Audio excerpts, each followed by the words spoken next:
Mr. Rahim Khan stood alone in his private study, the evening light reflecting off shelves filled with awards, photographs, and symbols of a lifetime spent conquering the business world. To the world, he was a billionaire, respected, feared, untouchable. But tonight, his thoughts were troubled. His son Amir's laughter echoed faintly from the garden below, happy and careless in a way Rahim himself had never allowed.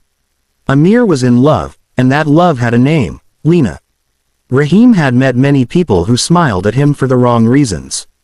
Gold diggers, flatterers, pretenders, he had learned to recognize them all. Yet Lena was different, or at least Amir believed so. She loves me for who I am, Amir had said confidently. Rahim wanted to believe it, but belief was expensive. Trust, once broken, could never be bought back, not even with billions. That was when the idea formed.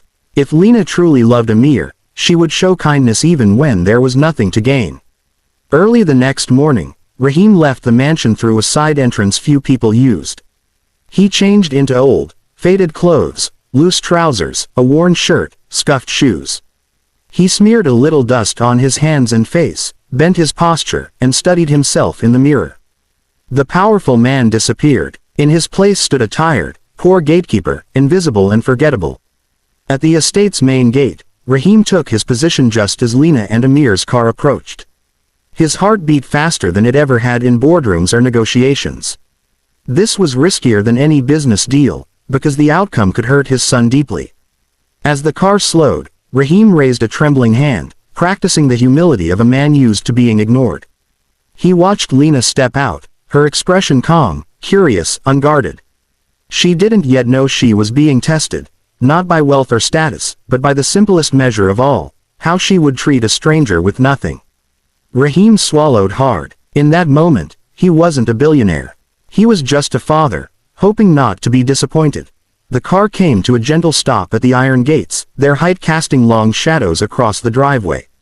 Mr. Rahim Khan adjusted his cap and stepped forward slowly, leaning on the small wooden baton that completed his disguise. His voice, when he spoke, was soft and uncertain. "I'm sorry, sir," he said to Amir, avoiding eye contact. "Visitors need permission before entering." Amir sighed, irritation flashing across his face. He rolled down the window and leaned forward. "We're expected," he said sharply. "Please open the gate." Before Rahim could respond, Lena placed her hand lightly on Amir's arm. "It's okay," she said, her tone calm. She opened the car door and stepped out, the gravel crunching beneath her shoes. Rahim watched closely, expecting annoyance, maybe even disdain. Instead, Lena smiled at him, an easy, genuine smile that reached her eyes. "You must be standing here all day," she said kindly. "It's very hot. Are you all right?" Rahim hesitated. No one had asked him that in years, not even when he actually was working long hours. "I'm fine, miss," he replied, his voice shaky not from acting, but emotion. Lena reached into her bag and pulled out a bottle of water. She handed it to him with both hands, as if offering something precious. "Please, take this," she insisted. "You shouldn't skip drinking water." Amir frowned slightly. "Lena, we're already late." "I know," she replied softly, never taking her eyes off the gatekeeper. "1 minute won't hurt." Rahim's throat tightened as he accepted the bottle. He noticed her patience, the way she waited without rushing him, without making him feel small. She even joked gently about how she would collapse dramatically if she had to stand under the sun like him all day, making him chuckle. Despite himself, when he finally stepped aside to open the gate, Lena thanked him sincerely, nodding with respect. As they drove in, Rahim remained standing there, staring at the receding car. His hands trembled, not because of the disguise, but because something inside him had shifted. For the first time since Amir mentioned marriage, Rahim felt a crack form in his carefully built wall of doubt. Lena hadn't known who he was. She hadn't tried to impress anyone. She had simply chosen kindness. And that, Rahim realized, was something money could never buy. Inside the vast estate, the afternoon unfolded with quiet elegance. Guests moved through marble halls, their voices low, their laughter polished. Mr. Rahim Khan, still in the clothes of a poor worker, now swept fallen leaves near the main entrance. His back ached, His hands moved slowly, and yet his mind was sharper than ever. This part of the test mattered most. Kindness at the gate could be politeness, but kindness when no one was watching revealed the truth. Most guests passed him without a glance. Some barely noticed him at all. Others stepped around him as if he were part of the floor. Rahim had seen this behavior before, from the other side of wealth, but experiencing it now felt strangely heavy. Then Lena appeared at the top of the steps. She was dressed simply, no expensive jewelry, her expression thoughtful rather than impressed by the grandeur around her. As she descended, she noticed Rahim struggling to gather a pile of leaves blown back by the wind. Without hesitation, she walked over. "May I help you?" she asked gently. Rahim looked up, surprised, not by the words, but by the sincerity behind them. "It's all right, miss," he replied. "This is my job." "I know," Lena said with a small smile. "But that doesn't mean you have to do it alone." She bent down and helped him collect the leaves, ignoring the curious looks from a few guests nearby. Rahim felt a tightness in his chest. No one had ever kneeled beside him like this when they believed he was nothing. As they worked, Lena asked about his day, his health, and finally his family. Rahim paused before answering. "I don't have anyone," he said quietly. "Just work." Lena's smile faded into something softer, sadder. "Everyone deserves someone," she said.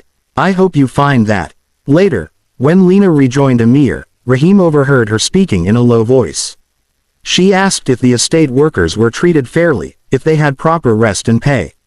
"People like him keep this place running," she said firmly. "They matter." Rahim turned away, his eyes burning with tears he hadn't allowed himself in decades. The test was over, though Lena never knew it. In that moment, the billionaire wasn't judging a fiancé. He was a father, silently thanking God for the woman his son had chosen. As evening settled over the estate, soft lights illuminated the garden, and guests gathered for dinner under a canopy of stars. Mr. Rahim Khan had changed once more, this time into a tailored suit that carried the quiet authority of a man used to being obeyed. The humble gatekeeper was gone. In his place stood the owner of everything around them. Yet his heart felt heavier than it ever had during any business victory. He cleared his throat, and the gentle hum of conversation faded. "I would like everyone's attention," Rahim said. His voice was steady, but his hands were not. Amir straightened, confused, while Lena looked on with polite curiosity. Rahim's eyes found hers, and for a brief moment, he saw not his son's fiancée, but the woman who had offered water, dignity, and compassion to a stranger. "This evening," he continued, "I must tell you the truth about someone you met today." He stepped forward and slowly removed the cap he had worn earlier. Holding it up for all to see, recognition dawned across the crowd. Gasps rippled through the guests. Amir's eyes widened in disbelief as the pieces fell into place. Lena froze. Her face went pale, not with fear, but shock. She took a small step forward, her voice trembling. "Sir, did I do something wrong?" The question struck Rahim like a blow. He swallowed hard, his carefully controlled emotions breaking free. "No," he said, his voice cracking. "You did everything right." Tears welled in his eyes as he explained the test. His doubts, his disguise, his need to know whether the woman his son loved valued people without power or wealth. Lena listened in silence, her hands clasped tightly, not once interrupting or defending herself. When Rahim finished, the garden was silent. Then Lena spoke softly. "I didn't know who you were," she said. "I just saw someone who deserved respect. That was it." Rahim's composure shattered. He stepped forward and embraced her, holding her as if she were his own daughter. Tears streamed down his face, unashamed and free. "My wealth built walls all my life," he said through sobs. "But your heart opened the gate." Amir watched, his own eyes wet, as his father pulled back and placed Lena's hand in his son's. "I trust you with my greatest treasure," Rahim said. "My son." In that moment, no one remembered the billionaire. They remembered the tears of a father who had finally found peace.